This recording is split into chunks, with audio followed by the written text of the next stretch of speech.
We have sheltered, I think it's close to 200 families this year, getting them into homes, and that process is continuing. Tonight, Governor Spencer Cox asking school districts to reach out to his office to help get unsheltered students off the streets. The governor saying his administration has resources to connect families to so children are not left in the cold.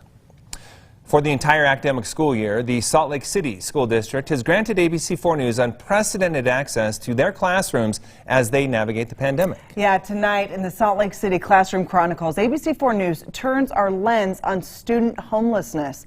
ABC4's Jason Wynn showing us how one school and its teachers are helping students overcome their daunting obstacles. There are more than 500 unsheltered students in the Salt Lake City School District. They're not necessarily living out on the streets. They're in motels out on North Temple. They're in transitional housing. And then some of them, yeah, they are in encampments or in homeless shelters. The challenges are great for a child experiencing homelessness. Aside from learning about the ABCs, a student with no place to call home must also focus on basic necessities like survival, food, and shelter.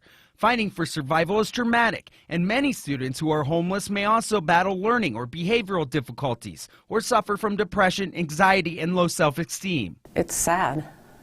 Definitely they have a lot of trauma.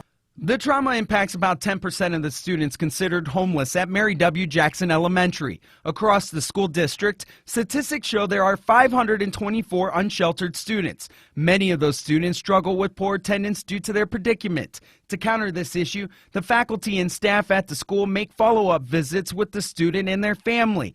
They also encourage students to come to school with special incentive-based contracts.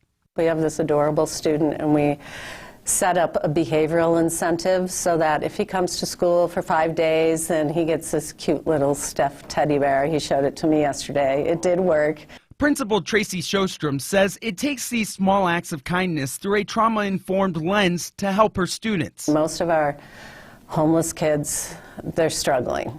Mental health and the pandemic compounding the issues. In the classroom, building those relationships with kids is making all the difference. We want to create a safe space and welcoming space for our students. Mary W. Jackson Elementary takes a 3-tier approach to provide a safe place.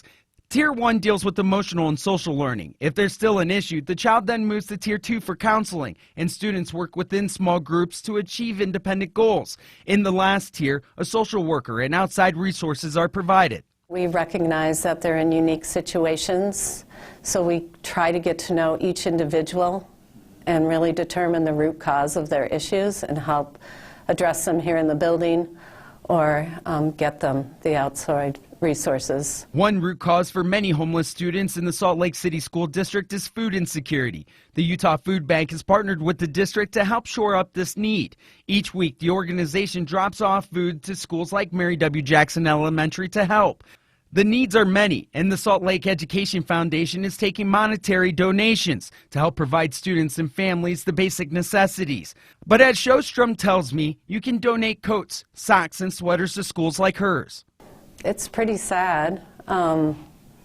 Hopefully they will be sheltered and know that they are loved and cared for here at school.